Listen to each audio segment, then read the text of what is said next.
Vocês perguntaram quem eu sou, né? Porque, como é que eu cheguei aí? Né? Eu nasci em 1940, me formei em agronomia em 1963. Eu saí, eu estudei antes no Dante Alighieri, e foi uma maravilha o Dante, porque o que se fazia de cultura lá dentro, embora era uma cultura meio anárquica, tipo de italiano, meu pai botou lá um alemão, botar no meio, eu não sou bem alemão, mas me botou no meio de italiano, foi a zoeira total. E gente culta, né? Até a filha do Flúcio foi colega do meu irmão, que tem um ano menos que eu, meu irmão. A Diná, acho que estudou lá, não sei se foi o tempo todo, mas eu nunca vi a Diná lá, nunca. E eu então saí da Piracicaba, fui para Piracicaba estudar agronomia. Eu saí de lá faminto de cultura. E eu estava lá na Praça da República, um dia encontrei um colega meu, Alberico Tilento, do Dante, e ele falou, olha, vai na Cinemateca, lá você vai se enturmar, vai conhecer muita gente. Naquela época, a Cinemateca era na 7 de abril. E quase certo que lá eu conheci a Mira Schender, a pintora. E foi um lance assim, foi maravilhoso conversar com ela. Bem, então eu estava faminto de cultura, cultura essa do Flusser, ou de outras, e queria me enturmar, conheci a Mira, não lembro que ano, em 60, vamos dizer aproximadamente em 1965. Eu não me lembro bem como ocorreram as coisas, assim, mas, de alguma maneira, eu acho que eu vi ela depois em outros lugares. Tinha um escultor de primeira linha também, o Edmar de Almeida, é mineiro, está em Minas, lá perdido. Conhece ele, Baité? Já ouviu falar no Edmar de Almeida? E aí foi. Num dado momento, a Mira falou, Rodolfo, com aquele sotaque alemão dela, Rodolfo, você precisa conhecer o Flusser. E aí ela me levou na casa do Flusser. Me parece, num daqueles dias que tinha reunião de turma deles, que eu chamo de Boy Flusser, Flusser Boys, os meninos do Flusser. Tinha uma menina também, que era da Maria Lília. Mas eu fiquei distante, eu não... Eu sei que eu entrei lá, a Miriam me levou, me apresentou o Flusser. Foi a primeira vez que eu vi o Flusser. Aí eu me envolvi com o movimento ambiental numa entidade chamada Sociedade Brasileira de Paisagismo, que foi fundada pelo Paulo, quer dizer, foi instigada pelo Paulo Nogueira Neto, que virou ministro do Meio Ambiente, o primeiro ministro do Meio Ambiente no tempo dos militares. Enfim, mais tarde, eu não sei bem o que aconteceu, vamos supor até mais ou menos eu ter 40 anos, seria 1980. Eu me aproximei da Maria Lília. E ela era super fã do Flusser. E ela falou assim, não, o Flusser dizia que a filosofia começa com o problema das nossas empregadas. Eu achei maravilhoso, porque eu nunca gostei muito dessa filosofia acadêmica. Eu acho que é uma coisa muito quadrada, meu Deus. Tudo tem que estar naquela linha. Né? A gente tem que dar umas piradas por fora. Eu adorei o negócio. E daí me envolvi em divulgar alguma coisa do Flusser. E chegou o momento que eu não sei bem, foi em 1983, né, me parece, o assunto lá do Senafor, né? E eu tinha 43 anos, portanto. 83, né? E eu tinha, através do Barbie, a possibilidade de fazer as palestras no MASP, que já era na Avenida Paulista. Então, eu tinha o pequeno auditório do MASP, que era chiquíssimo, né? E a Maria Lília trabalhava no Senafor.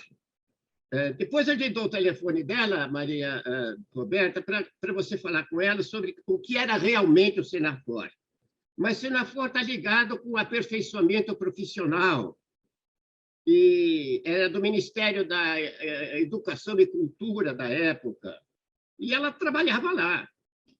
Tinha recursos, penetração, e, no fundo, ela bolou esse troço dessas duas conferências do Flusser 3. A terceira eu perdi, não sei qual é, mas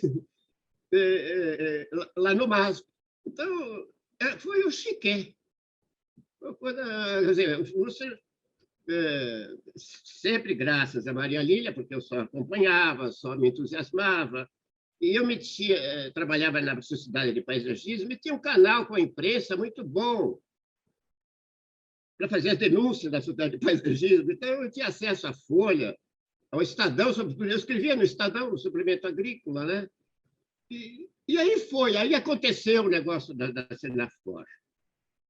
A Roberta perguntou quem era o público. Eu acho que o público era quem podia ir, quem conhecia o Flusser, claro, as pessoas que viram, as pessoas do meio ambiente. E entre elas estavam o professor Aziz Absaber, da USP, geógrafo, e o meu colega Mauro Vitor, que era diretor do Instituto Florestal. O Mauro Vitor, que tem a minha idade mais ou menos hoje, é a pessoa de maior peso ético que eu conheço. O fato é que o constrangimento que aconteceu nessa palestra que vocês comentaram, o Flusser, naquele momento político do mundo, que vocês lembram, lá pela 1960, 70, entre 60 e 70 teve a chamada Guerra do Petróleo, o Israel invadiu lá, bom danado, e os árabes revidaram como donos do petróleo. E daí surgiu a possibilidade no Brasil de fazer álcool para automóvel. Não tinha isso. Aconteceu naquela época, não sei precisar os anos, mas foi nesses anos 70. E, bem, o Flusser vai fazer uma palestra de pós-história e meio ambiente e natureza, e com uma tese que ele me disse lá, não, eu estava querendo defender a tese, uma tese ligada à antropologia, e a turma estava no momento, porque o Brasil estava na frente do álcool, na frente, não tinha ninguém. A pesquisa nasceu aqui. É nosso, é brasileiro. Lógico, tinha um colega meu que puxou a propaganda do trator Fiat de 1930 e poucos.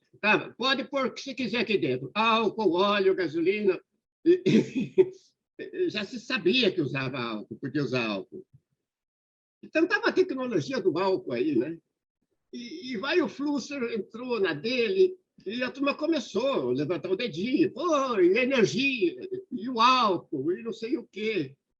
E o Flusser não gostou. Não sei, eu até escrevi para eles, como consta, para ele, para o Flusser, como consta da carta, questionando ele. Poxa vida, eu não vou falar nem de mim, que eu estava na onda Maria Lília, mas eu queria ajudar a Maria Lília, queria ajudar o Flusser, sobretudo, porque é um senhor pensamento, né? E eu achei que ele podia ter sido mais gentil, escutar as pessoas. Então, houve um quiprocó lá, que um constrangimento que ele podia ter sido mais educado. Poxa, ele está vendo que a Maria Lília fez o impossível para ele. Ele está na Avenida Paulista, no MASP, falando, meu Deus. E deu nisso. Deu naquele quiprocó. Nesse quiprocó, a Roberta também me perguntou, mandando minhas imagens, quem era uma determinada pessoa que estava lá falando. E eu respondi já para a Roberta que era o Sérgio Prado, família Quatro Sertã, e que se formou arquiteto na Itália.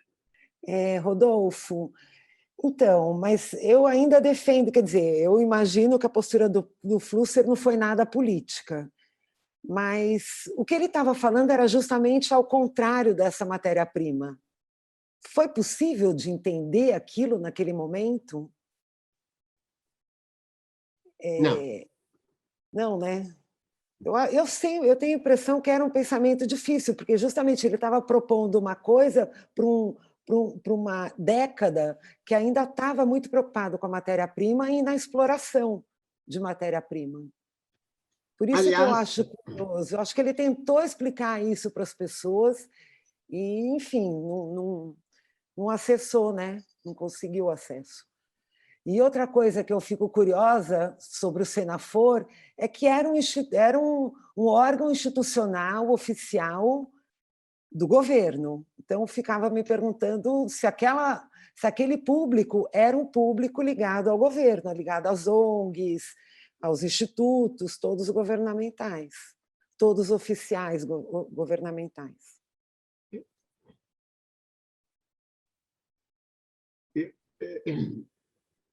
o Senafor, você vai ligar para a Maria Lília.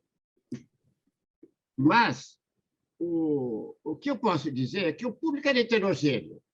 Eu acho que eu tinha meus amigos, saiu na imprensa, Maria Lília convidou através do Senafor, que devia ter o seu mailing list, talvez o Misha Flusser convidou os amigos do pai, enfim, estava lotado, como vê pelas fotos, estava lotado o pequeno auditório, cabe 100 pessoas lá, não sei, por aí, estava lotado. E o público era heterogêneo. Agora, quem era? Ninguém assinou na entrada, ninguém não fez nada. Né? Então, eu não sei quem era o público. Eu acho que era público heterogêneo que gostava do fluxo e estava a fim de discutir questões ambientais. Eu vou aproveitar, então, Rodolfo, para estender uma questão que o próprio Norval sugeriu, que é desse público, e não somente nesta situação, mas em outras situações que você presenciou e na sua interlocução com o Flusser, é muito comentada a força utilizada por ele nas suas falas e nas suas argumentações e a maneira como ele, nessa forma de expressar, criava, de alguma maneira, um ambiente que estimulava a criatividade, que estimulava a novidade, mesmo que utilizando a provocação, em muitos dos casos, como o principal argumento, né? A ideia de uma provocação até esticar bastante o elástico do provocativo nas pessoas, mas que causava ali, visava causar uma dúvida permanente, enfim, um exercício permanente. A filosofia ou a reflexão dele não estava somente em passar conteúdos, mas muito mais criar um campo de diálogo, né? Um campo intersubjetivo. A gente queria saber se você, enfim, tem essa recordação, as suas impressões em torno desse ambiente.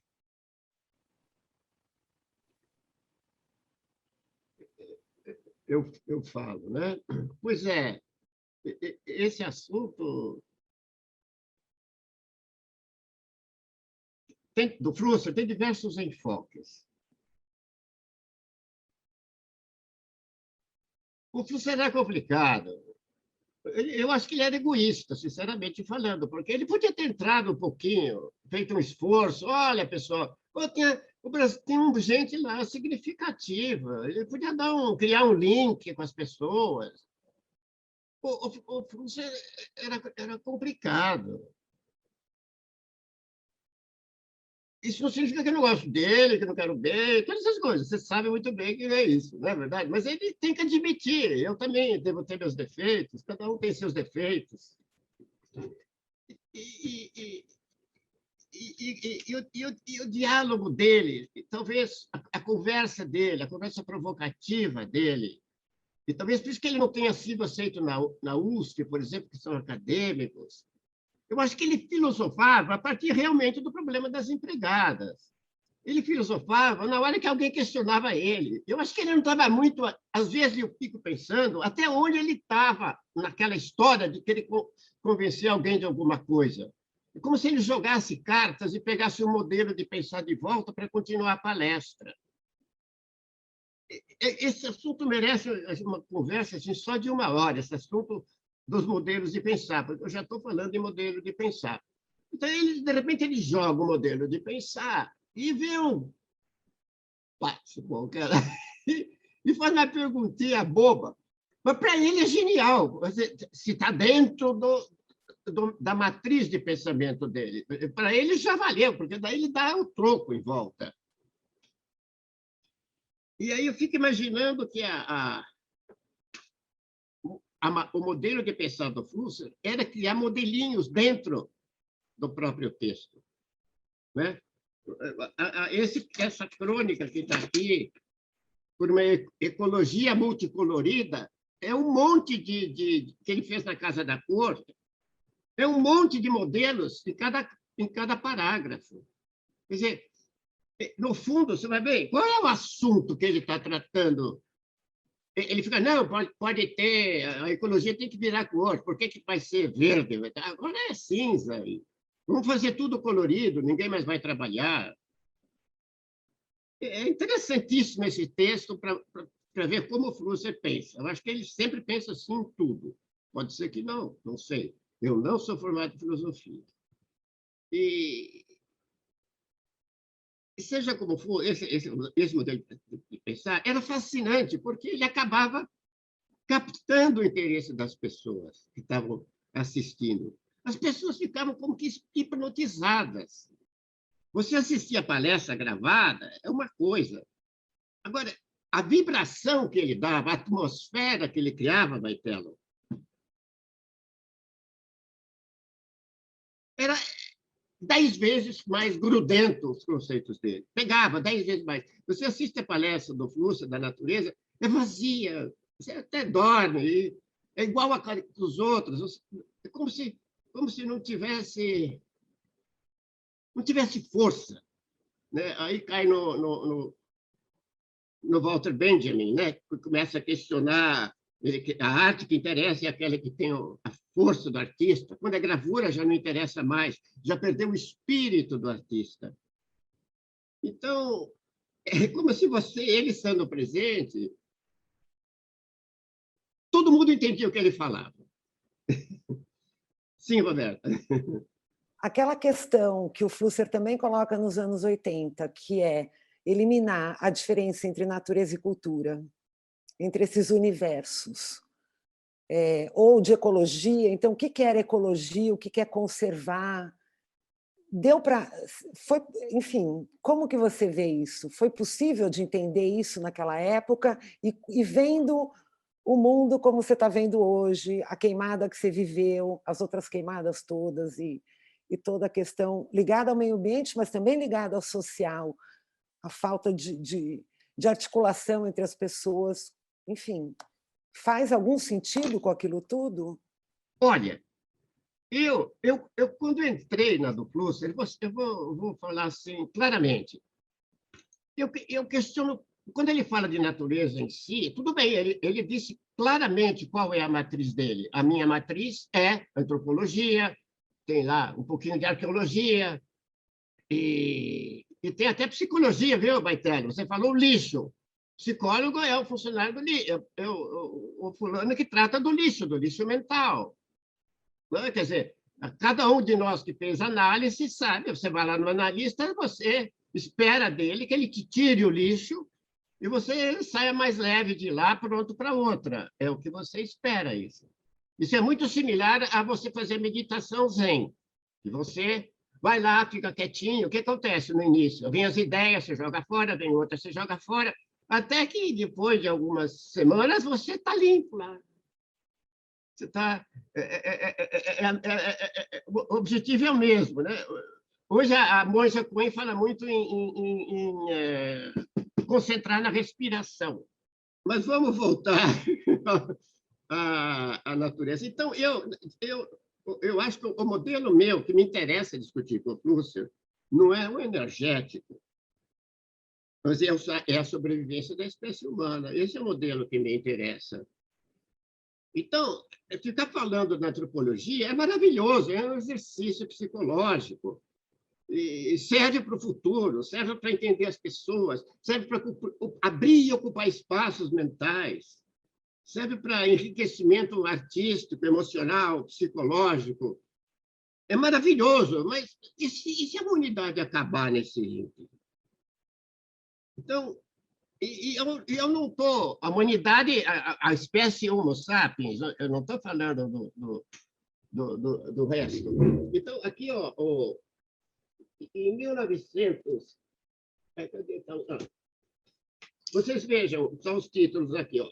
Decadência e Regeneração da Cultura, do Albert Schweitzer, 1923. Está falando da decadência da espécie humana, da cultura. Não é só ele. 1930, o mal-estar da cultura. O mal-estar na cultura, Freud. É barra pesada, a turma estava sentindo. Toma cuidado, gente, toma cuidado, gente. E tem ainda o Conrad Lorenz, o homem ameaçado. O homem ameaçado é aquele que está se enfraquecendo, ele trata diretamente disso. Ele criou a etologia, que é a ciência do comportamento humano, e começou a fazer ligações com a genética. Até algumas vezes, até ele falou, olha, eu não posso provar, mas eu tenho certeza. Mais ou menos ele fala isso, que nós estamos nos enfraquecendo a certas características humanas que eram inatas, não são mais, quer dizer, nós estamos perdendo um pouco. Parênteses, estou falando do mundo ocidental. O mundo oriental é outra história. Tudo que nós estamos falando aqui é do mundo ocidental. Né? Já falei que o Zen pensa diferente lá, mas isso já veio do Japão e da China. Né?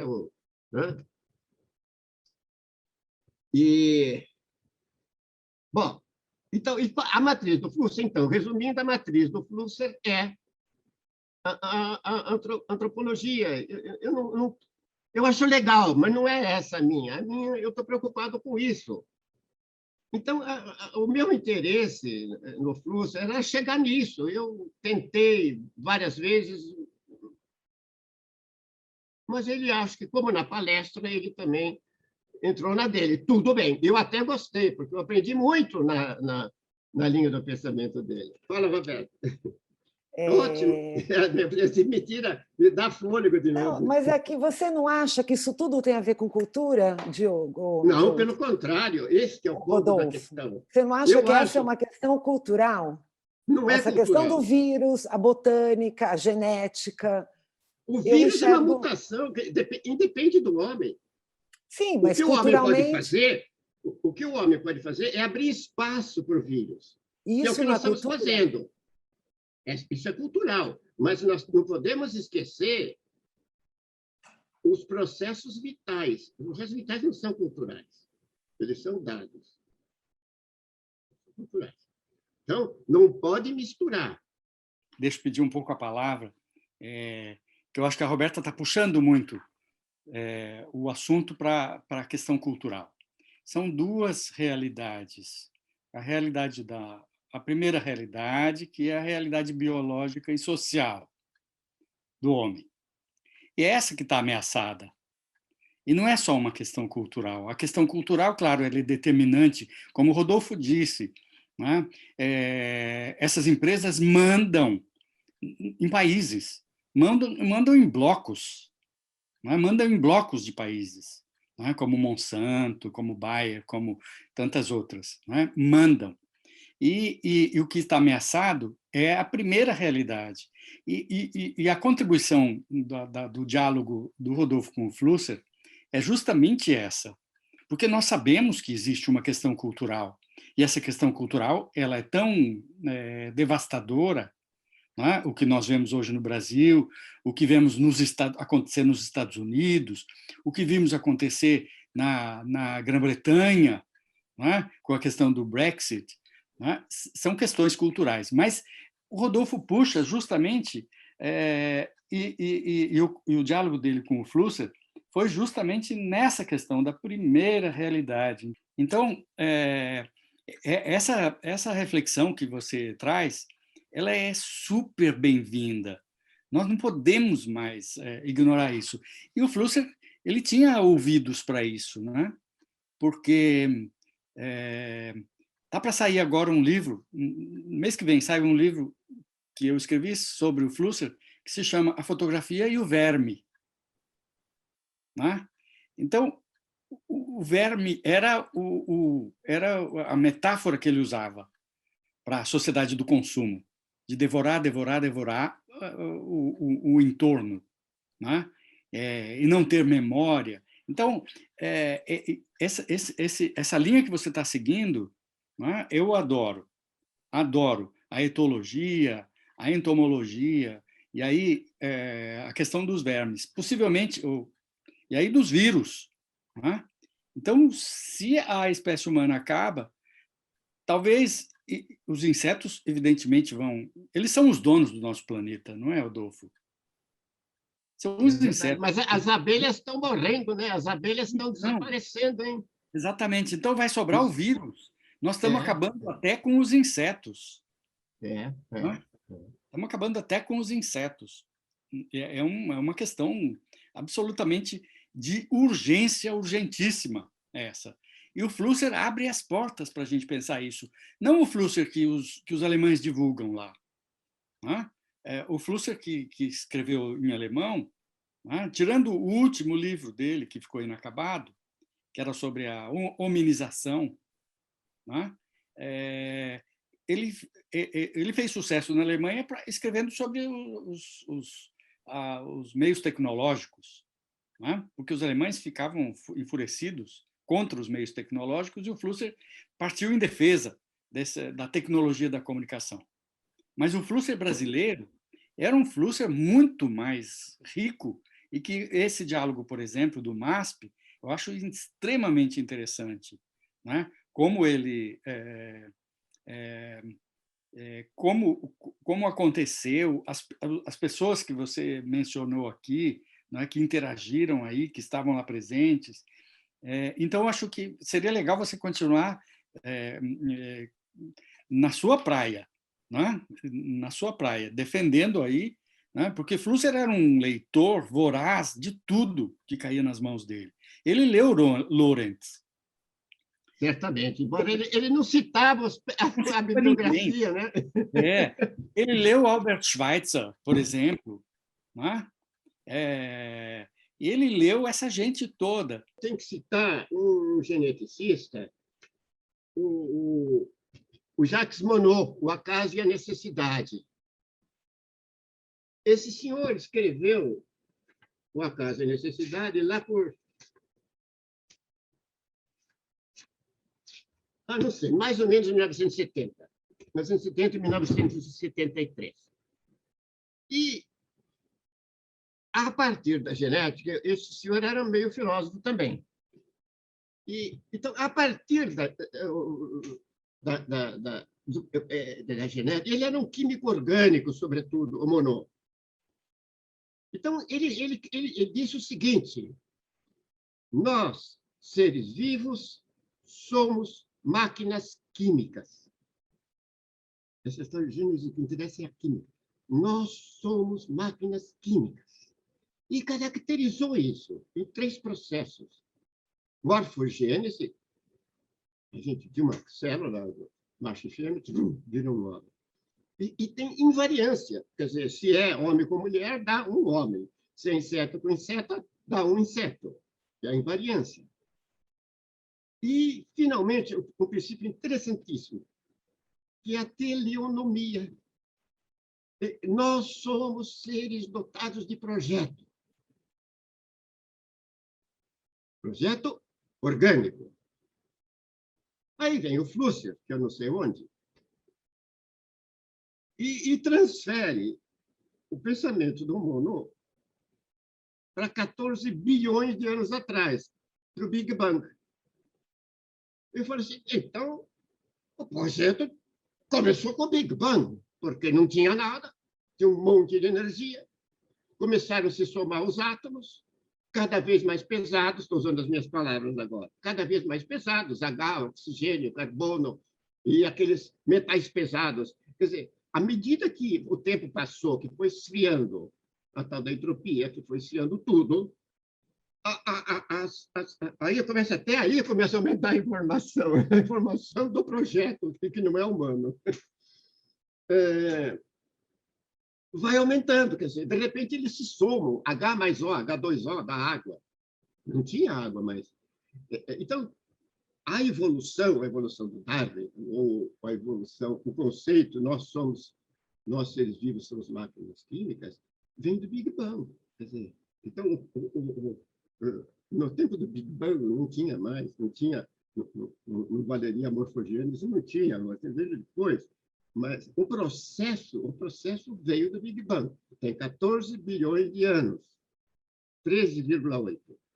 E eu estou falando 14 porque é 7 vezes 2, né? Na Bíblia está dito que é 7 dias. Então, é 7 e 14, por isso que eu falo 14, para brincar.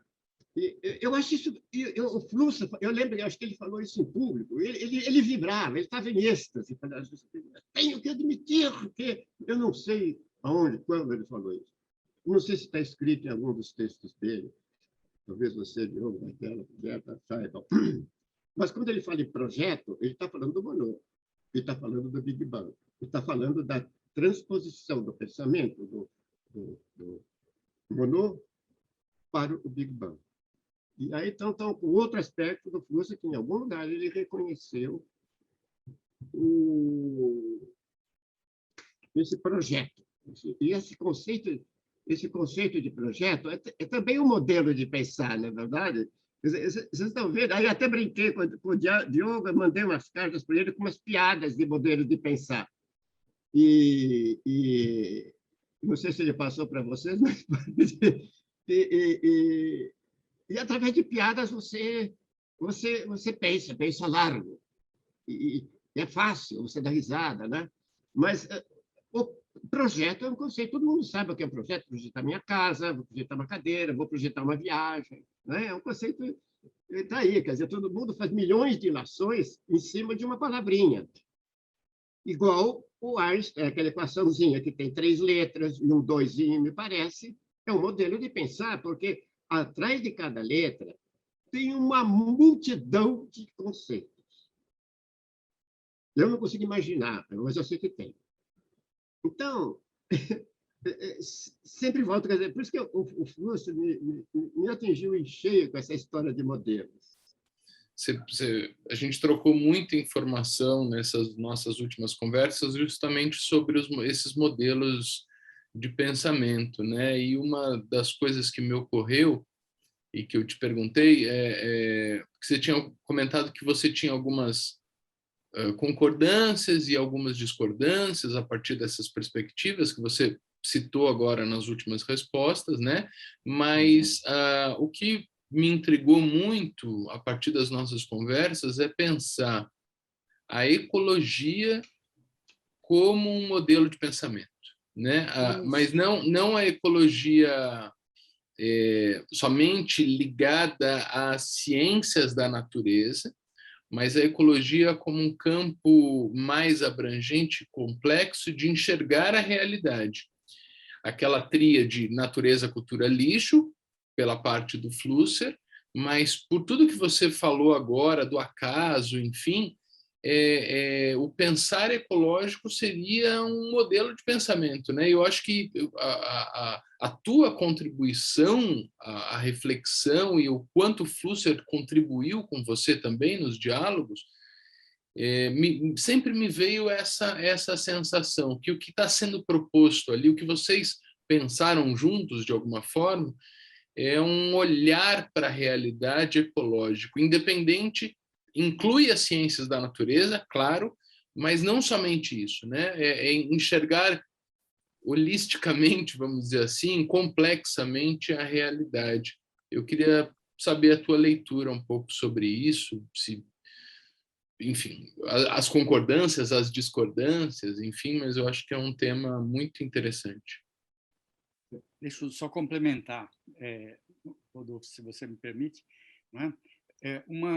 Um conceito que Flusser contribui, foi um pioneiro, talvez, até mesmo, para se pensar uma ecologia global, uma ecologia que seja também a ecologia do espírito, né? Que é a expressão do Bateson. O Bateson, que escreveu um livro sobre a ecologia ecologia da mente, ou ecologia do espírito, mind, né? Então, esse entrelaçamento das duas coisas, que Flusser começa a fala do Big Bang, e, ao mesmo tempo, está falando do processo de hominização, né? Que o homem se fez enquanto nômade, e depois... então, é uma questão que me interessa muito e que eu acho que é uma contribuição pioneira do Flusser, e você foi talvez o único que percebeu isso aqui no Brasil. Abrindo um parênteses, Diogo, quando você fala em modelo ecológico de pensar, quer dizer, eu sempre penso que o homem, a cultura faz parte da natureza e não o contrário. Porque esse é meu ponto de partida. Para começar, a maioria pensa o contrário, não. Como se eles fossem, o homem fosse a supremacia de tudo. Aliás, eu acho que o Flusser, às vezes, ele ao menos se colocava assim. Quer dizer, o homem vai resolver todos os problemas. Não vai. Está aí a pandemia do coronavírus mostrando. Nós estamos em risco, estamos 1 ano e meio dentro de casa, não sai na rua, não tem aula. Estamos atrapalhados, brigando à toa, quando o negócio devia estar só lá em cima no campo científico. Eu acho que, se não houvesse um diálogo meio dísparo, eu até desvio uma palavra do dicionário que eu nunca imaginei que existisse. Porque não é desigual a relação entre o Flusser e eu. Ela é, mas desigual é uma palavra que tem uma imagem, não é muito agradável, né? Depois eu vi uma outra que é dessemelhante. Dessemelhante, está no dicionário. Então, o Flusser e eu, não que eu quero me colocar no nível dele, mas para que fica no nível de pensar, nós somos dessemelhantes, nós estamos pensando em matrizes diferentes. E talvez um tenha provocado ao outro pensamentos que jamais teriam se não fossem provocados. E isso só acontece por causa de modelos. Se você vai levar academicamente, você não consegue. Então, para mim, organizar os homens, a cultura, eu preciso trabalhar na cultura. Tenho que agir cientificamente, politicamente, educação. Acho que tem que ter educação básica, sei lá. Eu queria que você me contasse qual foi a reação do Flusser quando se tocou no tema do álcool, do combustível, que agora você fala, claro, ele é devastador, né? A monocultura do álcool, a monocultura da soja são devastadores. Qual foi a posição do Flusser? Qual foi que irritou tanto as pessoas? Uma resposta absoluta, eu não lembro. Eu posso imaginar que o que irritou o Flusser é que ele estava pensando numa linha de pensar e a turma colocou outro modelo. O que aconteceu, acho que o que irritou ele foi a troca de modelo de pensar. Porque ele queria defender a tese. Está escrito numa carta que ele escreveu para mim, que eu critiquei, ele escreveu que eu estava defendendo a tese. Então veio alguém e cortou, pôs outra tese, outra matriz de pensamento. A matriz do Flusser é cultural, a minha é biológica. Mas eu estou contando que ele e que todos vocês mesmos, vocês pensam cultura também. E na cultura está o uso da terra, que tem que ser diversificado, né? O princípio da diversidade biológica vale para a diversidade cultural. Tem que ter diversidade cultural. Tem que ter gente debatendo, discordando. Né? E se pega no trabalho. Vai na rua, vai beber uma cerveja junto, mas Tem que debater isso, mas é a atmosfera o Norval falou, né? A Sim. atmosfera que o Flusser criava, né? Era uma atmosfera cultural, sabe? Aí é bem Walter Benjamin. Eu faço uns desenhos, às vezes fico olhando, que expressão tem para mim? Não tem nada a ver, mas que expressão tem, né? Os desenhos, aí cai claro, cai na mira, né? Quer dizer, que eu questionei a mira, o Flusser no Língua e Realidade, quer dizer, a mira não é um pré-texto, ele é um pós-texto, porque atrás da mira tem toda uma bagagem. Uhum. Eu saía com a mira para comer sushi e era Walter Benjamin, Konrad Lorenz e mais um que no momento estou esquecendo. Eu não parava de falar em Lorenz. Quer dizer, uma mulher que está com essa bagagem, quando ela faz um desenho aqui, quando ela faz um desenho como esse, aqui, a mira, isso aí não é um balbuciar, um primeiro balbuciar de uma palavra. Isso é uma palavra dirigida para o espírito. É isso o trabalho dela. Então, é a situação dela. Né? E vocês sabem que a primeira capa do Língua e Realidade é a tua mira. Né? Esse desenho em cima é da mira. Quer dizer, havia assim uma espécie de relacionamento, talvez o que o Flusser falava, a Mira desenhasse. É a linguagem. Tanto que o Flusser coloca no diagramazinho dele, do Língua e Realidade, né? Ele coloca a arte, oração, poesia, música, arte plástica, né? Está aqui do lado. Né? Quer dizer, a mira está aqui em cima. Uhum. O Flusser está em cima. O Flusser está além da conversação, talvez. Porque ele está quase... Uma palestra do Flusser talvez fosse uma oração. Entrando no espírito do coisa. Porque era um elevado a alma, do espírito. Vamos supor, alma é a minha alma, da Roberta e do Diogo e do Norval. E espírito é nós quatro juntos. Então, é um elevado espírito isso. Um tem uma interdependência entre o outro. Queria só voltar um pouquinho, fiz um desenho aqui sobre uma brincadeira. Né? O modelo de pensar. Né? Primeiro era linear, natureza, cultura, lixo. O Flusser propõe um modelo circular, natureza, cultura, lixo. E ele escreve, eu acho, que, na realidade, esse pensar é em espiral. Quando ele faz o primeiro ciclo, ele termina com o lixo, que não acontece, não tem acontecido, está cheio de lixo radioativo no fundo dos mares. Quando ele fecha, então não é mais natureza. Acho que como é que chama? O outro Rodrigo, esqueci o nome. O outro Rodrigo que está fazendo com o Flusser, um dos dois, Rodrigo Petrônio. Acho que ele escreve muito sobre isso, que é outra natureza. Então, eu escrevi aqui, N1, é cultura 1, é lixo 1, e vai seguindo em espiral. Então, não é só cíclico o pensar é em espiral.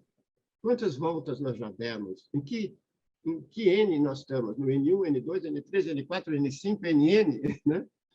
Falando em termos matemáticos.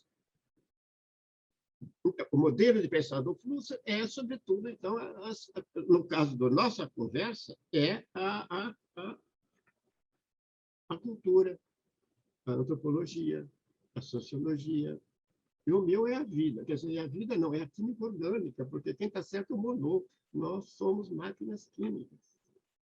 Então, o grande problema cultural do mundo ocidental é acertar essa questão da Bíblia, da Gênese, que o homem se sente superior, pode usar até mais não poder. Isso é o ponto central da cultura ocidental. Creio que na cultura oriental não acontece isso. Salvo se tem alguém cristão fazendo divulgação da sua religião, do seu evangelho lá no Japão, na China, etc. Você estava mostrando esse desenho aí, esse Então, desenho do fluxo. Esse desenho, eu acho que ele merece ser, a nível de modelo de pensar, ele é fundamental. Claro, está em língua e realidade, a realidade muda de acordo com a língua, e mostra situações que todos nós conhecemos. Mostra duas situações que eu acho que ninguém conhece e eu não conheço. O Flusser fala. Essa palavrinha que tem aqui embaixo, man, que é alemão, e a palavrinha que está aqui em cima, es, que também é alemã. Só isso, na minha opinião, mereceria que vocês pegassem alguém que saiba falar alemão, para, eu não sei, infelizmente, para explicar o que é isso. Isso dá uma abertura no pensamento do Flusser. Também, uma vez eu perguntei para o outro Rodrigo, não o Petroni, o outro que está fazendo o livro, ele mudou esse gráfico, eu não devia ter mudado, mas tudo bem. Aqui está melhor. Embora ele seja volumétrico, como o outro Rodrigo pôs. Mas eu não sei quem bolou isso. Se é o Flusser, se ele pesquisou. Como nós já falamos, o Flusser não citava muito a bibliografia. Ele assimilava os conhecimentos e falava, não que ele estivesse roubando a informação do outro, mas ele vai, cada hora, vai falar, olha, isso veio do fulano de tal, isso veio do Goethe, isso veio do outro. Não, está certo, eu acho que ele está certo. Mas eu queria saber quem fez esse desenho. Se é ele, parece que esse outro Rodrigo falou que tinha um outro desenho antes desse, não é o que está lá na outra versão que eu tenho, que é a primeira. Mas o que é esse? Esse, mano, muito simplificadamente, esse é um mistério, é o espírito, é a parte espiritual da coisa.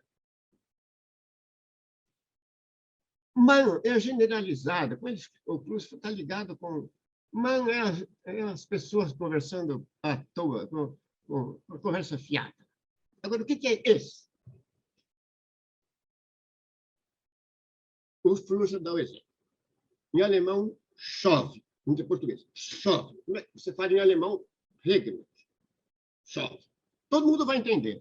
Todo mundo vai entender. Mas o certo é falar es regnet. E esse regnet.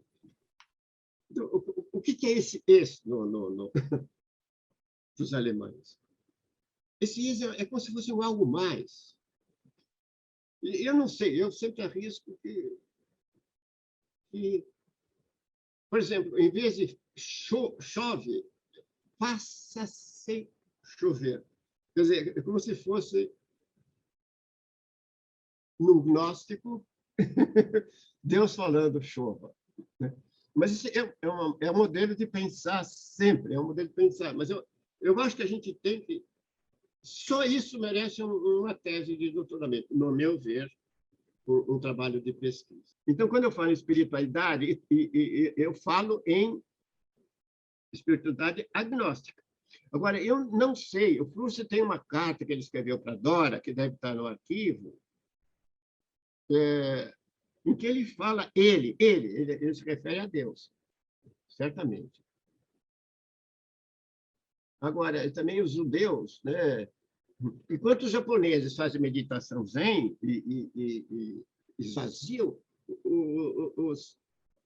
muitos judeus pensam que o instrumento da elevação espiritual é o diálogo, é usar a palavra certa, é o aprimoramento das palavras. Está ligado até com o Flusser, né? Língua e realidade. Nas palavras, você escolher melhor a palavra que expressa a tua sensibilidade.